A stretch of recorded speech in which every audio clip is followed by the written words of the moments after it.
So this obviously is the main beach at Dieppe. This is roughly the halfway point.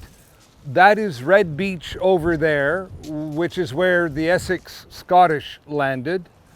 This is White Beach over here, which is where the Royal Hamilton Light Infantry landed and where eventually the Fusiliers Montréal landed. I want you to look to the left, well, look to your left. That castle was fortified and there were Germans in that castle. If your eyesight is as bad as mine, you're not going to see it without the aid of really good glasses. But if you look just to the right of the castle a bit, you'll see something that looks like a gray rectangle. That's a bunker, okay? And there were other defensive positions over there. If you would look to your right, at the end of the mole, which is that wharf going out there, right where the kind of little lighthouse is, the Germans had a 37mm anti-tank gun from an old French Renault tank. Also, at where the mole abuts up against the sand, you'll see something that is kind of solid and gray. That's not the actual bunker that was here then, but there was a bunker there as well.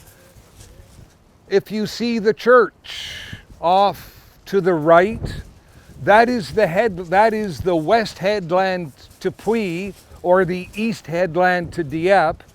That was where there was artillery, 75mm guns, plus anti-tank weapons, plus machine guns, and all along the cliffs that we drove by coming here, there were German machine gun positions. Here, back a bit, there were isolated machine gun positions on the flat land there, plus a trench all along the front here, about 10 to 15 yards in front of the hotels. The layout of this beach is pretty much as it was, except the casino is where the swimming pool is now, and that's pretty much in front of what is now a casino. But just think of the casino being where the swimming pool was. There was a tobacco factory. There's a new hotel through there that's kind of brown, grayish. That was a tobacco factory. The Germans had fortified all of these buildings, which meant they'd bricked up the windows in the front. And they had roadblocks at all of the exit roads. Those roadblocks were roughly 8 feet tall and 4 feet thick, going down like that with a firing step on them. That was the anti-tank and an anti-personnel obstacle. And on the streets behind, they had steel gates positioned as roadblocks. And they had anti-tank guns kind of snuck in some of the driveways of those, so that had the Calgary tanks, supported by the engineers, been able to blow one of these roadblocks and started driving up the road, they would have seen this, iron or steel fence in front of them and thought, well, we can manage that, except the Germans would have rolled out an anti-tank gun. And when we drive out that road, and you will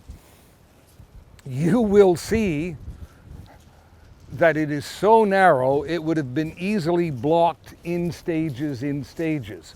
So to think of the plan, the assault battalions here actually landed after the sun had begun to rise. And that was because the landings over there at Puy and at Pourville were supposed to happen in the dark. That's where the element of surprise was really going to be important. And the assumption was that magic 45 minutes that we spoke about at Pourville, the Royal Regiment of Canada also were supposed to fight their way through Puy and get up to that headline and knock out those German defenses in 45 minutes, so that the troops landing here would not face fire, would not be landing in face of fire from the two flanks. The other thing is and we mentioned this, and Mr. Delorme had mentioned it on the bus, that all things were cocked up. The planners underestimated the strength of the German garrison here by at least a factor of 5. They said this was the I forget which formation, but they said it's a low-grade formation. There aren't very many people there. This will work. And of course, it was a better formation than they had anticipated, and there were more Germans in this area than they had predicted.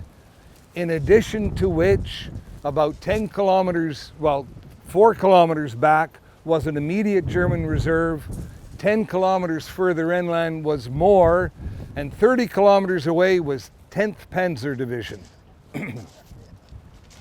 So, had the Calgary tanks actually been able to do what they were supposed to do, you would have run into 10th Panzer Division likely on the 3rd or 4th hour that you were here. That would not have been any fun for you. Not that this was fun at all either.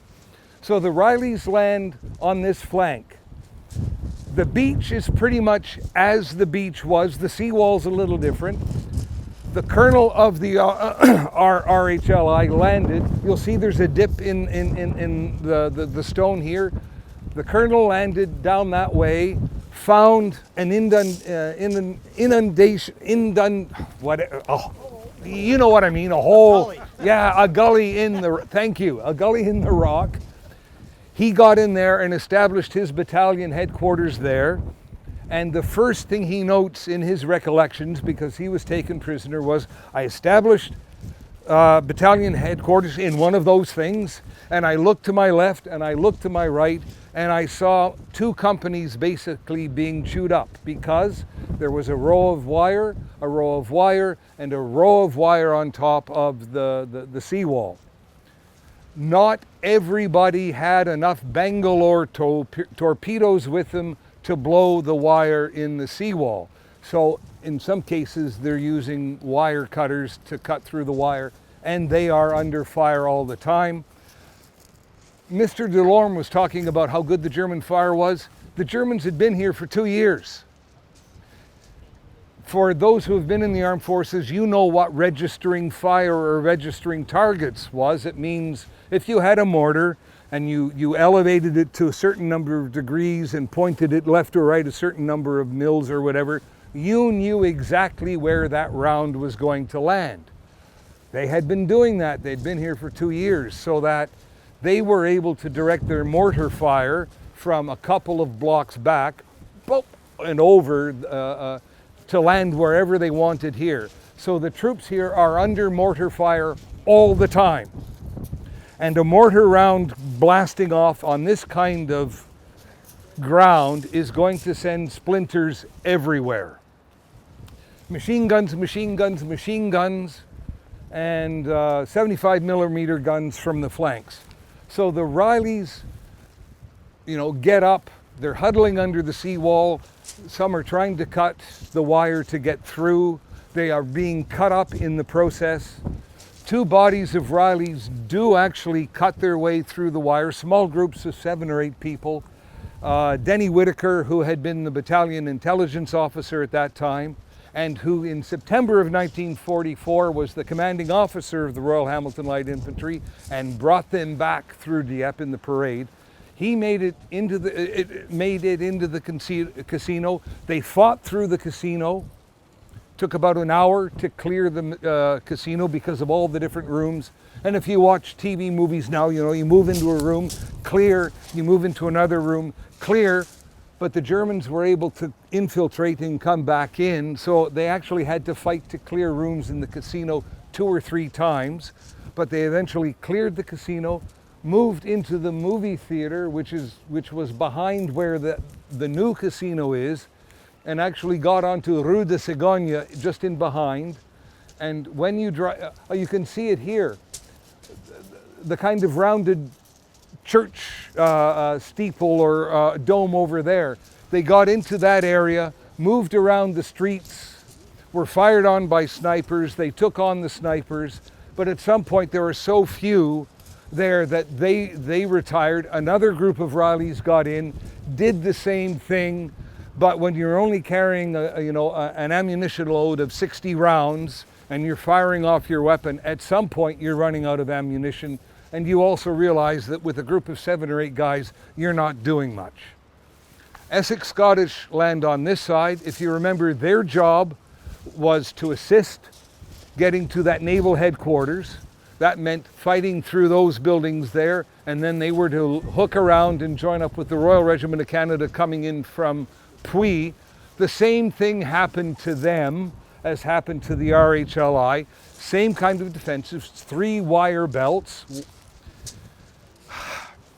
Again, not enough Bangalore torpedoes to be able to cut through the wire everywhere, so they're using, creeping forward and trying to use wire cutters to get through the wire. There was Company Sergeant Major Connie Stapleton was the first in the Essex to get a small group into the town.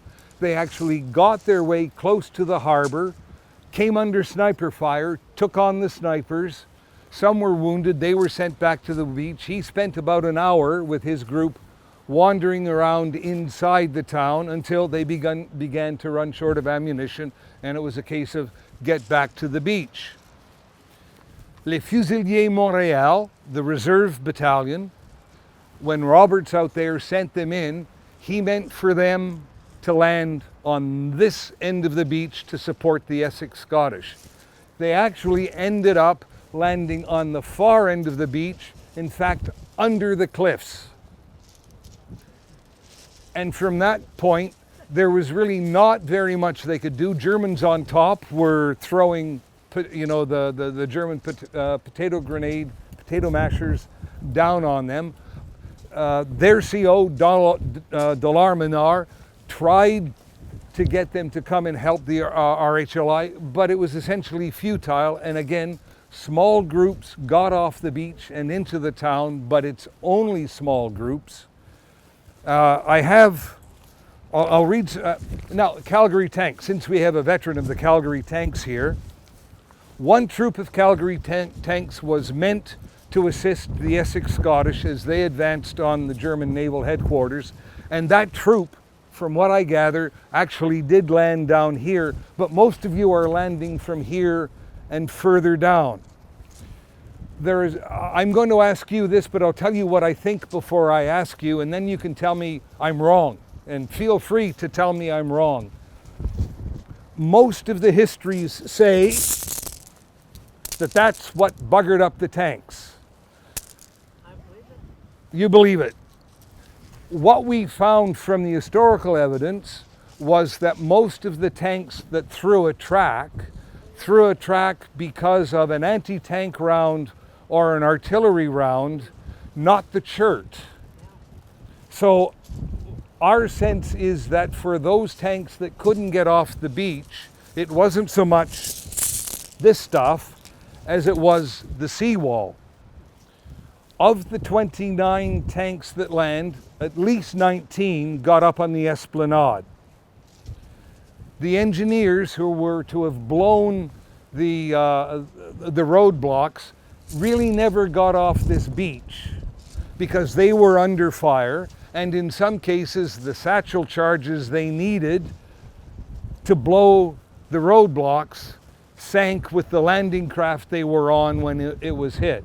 So they were essentially here and couldn't, other than trying, and they did do that, trying to blow bits of the seawall to help the tanks up, the engineers simply weren't able to do the job that they were meant to do. I'll give you the statistics so you get a sense of the scale of what happened here.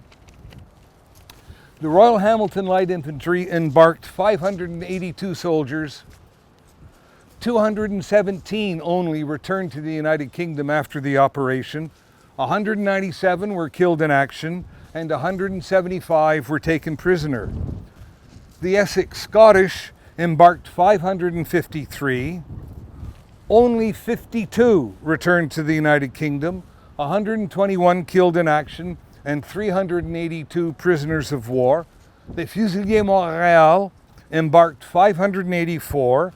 125 returned to the United Kingdom, 119 killed, and 334 prisoners of war. Calgary's embarked 417, 247 returned, 13 killed, and 157 prisoners. Now, that sounds like a lot returned to England. It suggests that they got off the beach. That's not the case. They were the tanks that didn't land. Of the tanks who got on the beach, 3 members of the Calgary tanks returned to the United Kingdom. The rest were dead or prisoners. And there is a story about that. The tanks that got up onto the esplanade there drove up and down, which winkled the Germans out of the positions basically in the esplanade. They understood that fire was coming from the castle, and so those that could vectored their weapons, sighted their weapons on the castle and tried to take out the positions on the castle. Others fired on the German positions closer to the hotel. In almost every case, whether it was on the beach or on the esplanade, infantry would shelter behind the tanks. When a tank broke down, most of those killed in the Calgary tanks were tank crews who got out of the tank to try to repair a thrown track. We have, I'm going to read this because this really tells everything about the Calgary tanks experience. Not one Calgary tank was knocked out by a German anti-tank round. Not one, because the armor on the Churchill at that time was too strong for any of the German anti-tank rounds to penetrate. If I can find it here, I will read this because it's from a tank gunner. I'll just tell you. What he says is, we were in our tank, we were on the esplanade. We ran out of ammunition, so we drove back to the beach so we could provide shelter for the infantry who were really clinging to this beach waiting for the evacuation. Beach, providing shelter, and if they still had ammunition left, fire support for the infantry who were trying to withdraw here. There's one account of this crew who got back to the beach, fired off their ammunition, and then the crew commander said, "We're not leaving the tank. You're not going to get killed on that beach. We're just going to stay in the tank." And he reports that you could hear the odd mortar round hitting the tank, a loud noise, but no damage done inside the tank. And he said, we just sat there with the infantry kind of sheltering behind us. We knew we weren't going to leave, so we heated up our Primus stove and heated up some pork and beans and ate pork and beans while we waited for the Germans to take us prisoner because we weren't going to leave. Now, we have a veteran of the Calgary tanks here. What was your experience? Pretty scary. Oh, he says pretty scary. Yes. Well, you always think they're going to have bigger guns up to blow the tanks up. Right. We were covered inside the tank, okay, but if they'd have brought up the big guns, they'd have blown us off the map. We're all sitting down, you know. Other than that, we were waiting to get home. We thought we were going back to England.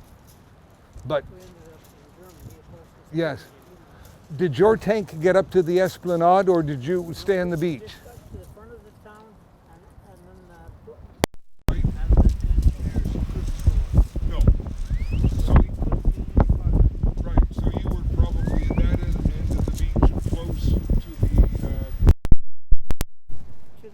To the right, yeah. close to the Mercure Hotel. exactly, yeah, And you stayed, basically that's where you ended up. that's exactly right.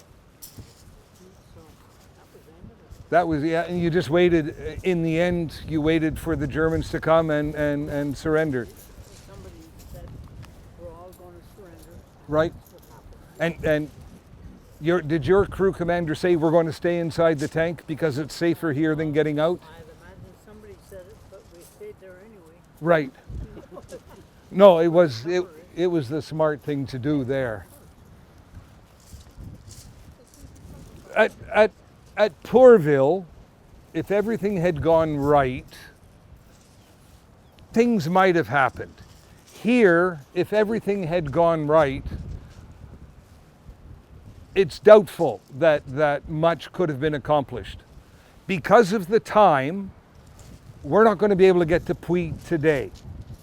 You will be at Puy on the day that there's an event at Puy, and Jim and I will be there. I'm not sure how they're going to organize things, but if there's a chance, we'll do this at Puy if there's a chance so we can talk about it. But just to describe it now so that you're prepared for what you see when you get to Puy, the beach opening at Puy would run from that cliff to maybe 250 yards down. It is really narrow, and the cliffs are higher. And you'll see the bunker on the left side of the beach close to the Royal Regiment of Canada monument. There's a machine gun position, there's a bunker there. There's a bunker on top of the hill, and a bunker further in, and a bunker and a round defensive position all on the top of that hill. The main German defenses here are always on the flanks, and there it's really, really close. The same on the other side. At the top of the hill, there's bunkers there. The defenses aren't in the town firing forward, they're essentially firing from the side. What Jim and I discovered when we did our recce on Tuesday morning, at Puy, almost nobody got into the town. Everybody is huddled up against the seawall. But the CO of the Royal Regiment of Canada and a group of 12 or 13 people actually climbed up the hill and got to the top. And there's a German machine gun position there, and we wondered how the hell they managed to do that. So we walked up to the other side, and what we found was just behind that German machine gun, just a little bit east of it, was some dead ground. And so what's clear to us is that Colonel Cato, it's a steep climb, it's like this, but he happened to find dead ground behind this German machine gun position and was able to get up. And when we get to Puy on the 19th, when we're all together again on the 19th at Puy, we'll point out where that dead ground was, where Colonel Cato got off. But essentially, Pourville was the best of a bunch of bad landing sites. Here was in the middle. Puy was absolutely impossible. Jim McKillop, who was 32 years in the Armored Corps, 8th Hussars, a major, looked at that, because what I do there when I take the Canadian Forces on a battlefield tour to Puy, I say, walk out on the beach, don't turn around, just walk out down on the beach, and then when I tell you to turn around, turn around. And what normally happens is they walk down, they look around, and they utter the four-letter word that I'm not going to say here, because they look at it and they know instinctively that this was just a killing zone. So in terms of just what happened, Puy is by far the worst of the beaches, and you don't have to be a soldier when you get there to understand stuff when you're standing down at the beach of Puy and you look up, and some of you may utter that same four-letter word or some more polite synonym for that four-letter word. Here is a little better, but still not much better, because the high ground is all in enemy hands and there's no way out because of those roadblocks. He tried, but there are no engineers there because they can't make it up, and he knows they couldn't make it up because they're all down here. and the infantry really have no place to go because of the roadblocks and because of the defenses there and because of the fire that they're taking from the two flanks. It's not an operation that has much chance of success. People say, why did they do it? And I'm sure Bill Johnson, in his briefing to you before you left, explained it's the summer of 1942. Forget everything you know about what happened after August the 19th, 1942. In August 1942, we had no idea we were going to win the war. In August of 1942, we had no idea that the Russians were going to stay in the war. In August of 1942, we had no idea what was happening inside the heads of the French population. Were they going to become, German allies, or were they going to eventually turn against the German occupier? It was something that, in the grand scheme of things, had to be tried. A larger landing on the coast of France than one of the raids that had taken place so far.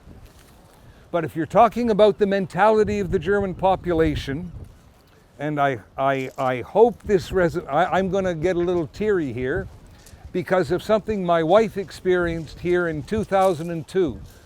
It was the event at the cemetery. And she was there, and I was there, and she was off to one side because I was doing a little bit of work. And she saw this 60 or 65-year-old French gentleman crying his eyes out. And she kind of went over to him and said, "What's the matter?"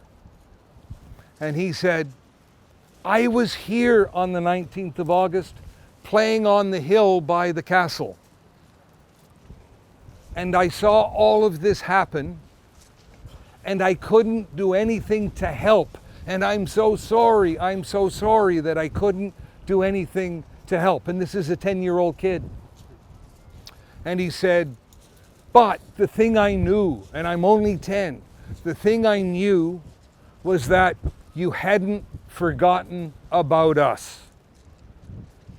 And Mr. Delorme, I've forgotten your last name. Edwards? Mr. Edwards, if I can help you take one thing away from this today, it is that 10-year-old kid up on that hill, 55 years later, felt sorry because he couldn't help you, but he also said, "We knew you hadn't forgot about us," which means that a takeaway from this is that the French population knew that they hadn't been forgotten and that one day somebody would come back.